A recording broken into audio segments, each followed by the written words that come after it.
Hello everyone, welcome back to my YouTube channel. और मैंने आज जो शुरुआत क्या की है, मैं पहले भी जो मॉडर्न हिस्ट्री है वो मैं पहले भी पढ़ चुकी हूँ। मैंने सबसे पहले बहुत ही अच्छे से मॉडर्न हिस्ट्री अपने जो डीएलएड बीटीसी का जो 4th सेमेस्टर था उसमें पढ़ी थी। लेकिन अब जैसे सुपर टेट की प्रिपरेशन करनी है तो मैंने जो प्रिपरेशन के लिए जो बुक्स चुनी है वो एससीईआरटी और एनसीईआरटी को चूज़ किया है। तो मैं यहाँ पर जो एससीईआरटी की बुक है क्लास 8th की हिस्ट्री की, मैंने उससे शुरुआत की है। हालांकि जब मैं टेट की प्रिपरेशन कर रही थी तो मैंने ये बुक पढ़ी थी। और उसके बाद मैं यहाँ पर जो 1857 का जो रिवॉल्यूशन था वो चैप्टर पढ़ रही हूँ। और मैंने इसके नोट्स ही बनाए हैं। नोट्स मेरे पहले के बने हुए हैं और ज़्यादातर मैच करता है। जो मैंने नोट्स यूट्यूब वगैरह से बनाए हुए थे वो मैच करता है इससे। लेकिन जब हम बुक पढ़ लेते हैं ना तो हमें थोड़ा ज़मीनी स्तर पर नॉलेज हो जाती है कि कब क्या हुआ था। और जो नोट्स हम लोग पढ़ते हैं वो कहीं ना कहीं हेल्पफुल हो जाता है हमारा। जब एससीईआरटी हम पढ़ना शुरू करते हैं तो काफ़ी हेल्पफुल हो जाता है। अब एससीईआरटी के बाद मैं जो पढ़ूंगी वो एनसीईआरटी पढ़ूंगी। एनसीईआरटी मैंने अभी तक नहीं पढ़ी है क्लास 8th की हिस्ट्री की, क्योंकि वो रहता तो इजी है लेकिन वो जो है वो काफ़ी इलेबोरेशन के साथ पढ़ना होता है उसको। तो उसे बहुत ही डिटेल में पढ़ूंगी मैं। और काफ़ी हेल्पफुल वो होने वाला है, क्योंकि जब आप एनसीईआरटी और एससीईआरटी क्लास 6 to 8 की जब आप पढ़ लेते हैं तो फिर आपको कहीं और से कुछ पढ़ने की नीड नहीं होती है। वैसे तो लोग रिकमेंड करते हैं टीचर्स की जो है आप 10th तक पढ़िए, लेकिन मैं 6 to 8 की ही पढ़ूंगी। बाकी मैं प्रैक्टिस करूंगी। काफ़ी चीज़ें ऐसी होंगी जो प्रैक्टिस से हमें आ जाएंगी। प्रैक्टिस तो करनी है ना ज़्यादातर, तो वो चीज़ें प्रैक्टिस से कवर हो जाएंगी। उसके बाद मैं इसके अलावा मैंने प्रैक्टिस करी थी। मेरे पास ज्ञान मुद्रा की बुक है जो कि मार्केट में 6 पार्ट्स में अवेलेबल है। और उसी के अंदर सुपर टेट के पूरे 14 सब्जेक्ट्स कवर किए गए हैं। और हर सब्जेक्ट के 50-50 सेट्स उसके अंदर दिए हुए हैं। तो मैंने इसको 2 दिन पहले से शुरुआत करी है।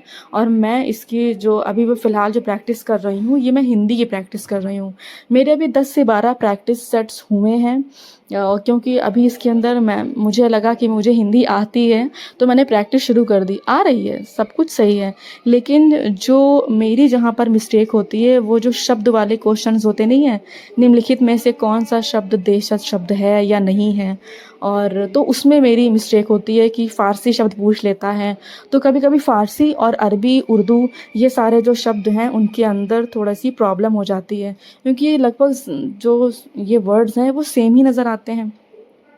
तो हमें प्रैक्टिस करने में हमारा ये फ़ायदा है कि हमें हमारी गलतियों का अंदाज़ा हो जाता है कि हम कहाँ मिस्टेक कर रहे हैं, हमें कौन से सब्जेक्ट्स पर ज़्यादा ध्यान देना है, कौन से टॉपिक पर हमें बहुत ही ज़्यादा ध्यान देने की ज़रूरत है।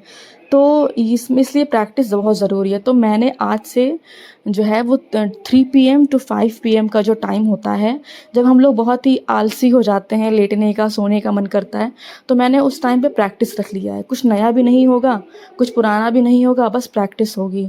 अगर आलस आएगा भी तो मैं लेटे लेटे भी इसकी प्रैक्टिस कर सकती हूँ। स्टडी टेबल भी प्रैक्टिस कर सकती हूँ, टहल टहल के भी प्रैक्टिस कर सकती हूँ। तो उस टाइम के लिए मैंने ये थोड़ा सा रखा कि दिमाग जागता रहे। तो फ़िलहाल मैं उसी की प्रैक्टिस कर रही हूँ। इसके अलावा मैंने रीज़निंग की भी प्रैक्टिस करी थी, क्योंकि रीज़निंग है, मैथ्स है, इसकी प्रैक्टिस हमें रोज़ करते रहना है।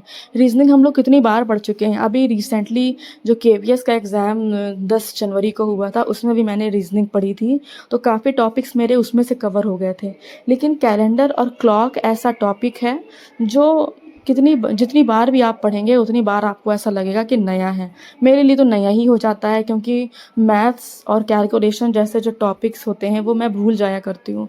अगर मैंने उसको कुछ दिन प्रैक्टिस नहीं की है तो मैं भूल जाती हूँ। मैं ही क्या, कोई भी एवरेज स्टूडेंट होगा वो भूल ही जाएगा। हर किसी का, देखिए सुपर टेट में हर किसी का कोई ना कोई सब्जेक्ट ऐसा होगा जो वीक होगा। किसी किसी के तो 2-3 सब्जेक्ट वीक होंगे, किसी को संस्कृत भी नहीं आती है, किसी ने 10th या 12th तक ही इंग्लिश पढ़ी होगी तो उसको इंग्लिश भी नहीं आती है। चाहे मुस्लिम बच्चे हों या जो है नॉन मुस्लिम बच्चे हों, कोई ये नहीं कह सकता है कि मेरी संस्कृत बहुत स्ट्रांग है। हर किसी को संस्कृत एकदम शुरू से शुरुआत करके एकदम पढ़ना पड़ेगा। और इंग्लिश जो बच्चे 10th 12th तक ही उन्होंने इंग्लिश पढ़ी थी उनकी इंग्लिश भी वीक है। और मैथ्स मैथ्स तो आर्ट साइड वाले जो बच्चे होते हैं उनके मैथ्स तो वीक होती ही है।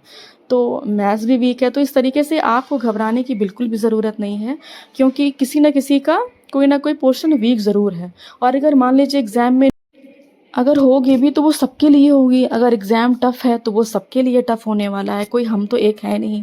इसलिए जो है थोड़ा-सा धैर्य के साथ, साहस के साथ अड़े रहना है। अपनी पढ़ाई को एकदम कॉन्टिन्यूअसली रखिए, कभी भी गैप मत करिए। अगर आपके पास टाइम नहीं भी है पढ़ने का, तो आप रोज़ 1 से 2 घंटे निकाल लीजिए, आधा घंटे की सीडीपी ही पढ़ लीजिए।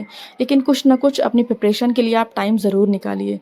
ये जो बुक मैंने ओपन कर रखी है, ये बुक है सीडीपी की। इसी के अंदर मेरा सीडीपी भी है, इसी के अंदर रीज़निंग का पोर्शन भी है। देखिए, तार्किक ज्ञान प्रैक्टिस सेट 50 सेट इसके अंदर दिए हुए होते हैं। और तो मैंने अभी इसके अंदर आज जो मैंने लगाए हैं, वो मैंने टारगेट रखा था 5 प्रैक्टिस सेट का, और मैंने टारगेट रखा है कि मैं हर रोज़ 5 प्रैक्टिस सेट सीडीपी के लगाऊंगी, 5 प्रैक्टिस सेट हिंदी के लगाऊंगी, और 5 प्रैक्टिस सेट मैं रीज़निंग के लगाने वाली हूँ। अगर मान लीजिए कभी टाइम कम रहा तो मैं सीडीपी को स्किप कर दूँगी। ऐसे ही मैं रोज़ अपने जो भी व्लॉग्स होंगे, स्टडीज़ का मेरा जो भी रूटीन होगा, मैं आपको ज़रूर आपके साथ शेयर करूँगी। और हाउसवाइफ़्स को कैसे टाइम निकाल कर, कैसे वो टाइम मैनेज करके अपनी स्टडीज़ को कर सकती हैं, मैं ये सारी टिप्स आपके साथ शेयर करने वाली हूँ। और मेरा टारगेट हर रोज़ का क्या होने वाला है, मैं ये भी आपको बताऊँगी, ताकि आप लोग भी मोटिवेटेड रहें और अपनी प्रिपरेशन को एक अच्छी उड़ान दे सकें। क्योंकि जब हम सब साथ मिलकर, एक दूसरे के साथ मिलकर प्रिपरेशन करेंगे, तो हम लोग ज़्यादा आगे बढ़ पाएंगे। मैंने सीटेट टेट पहले भी क्वालिफ़ाई कर लिया था, और ये जो मैंने अभी टेट का एग्ज़ाम दिया है, ये भी मेरा लगभग क्वालिफ़ाई ही है, बस रिज़ल्ट आने की देर है। तो उम्मीद करती हूँ कि आप लोगों का रिज़ल्ट जब आएगा तो आपको पॉज़िटिव रिज़ल्ट देखने को मिलेगा।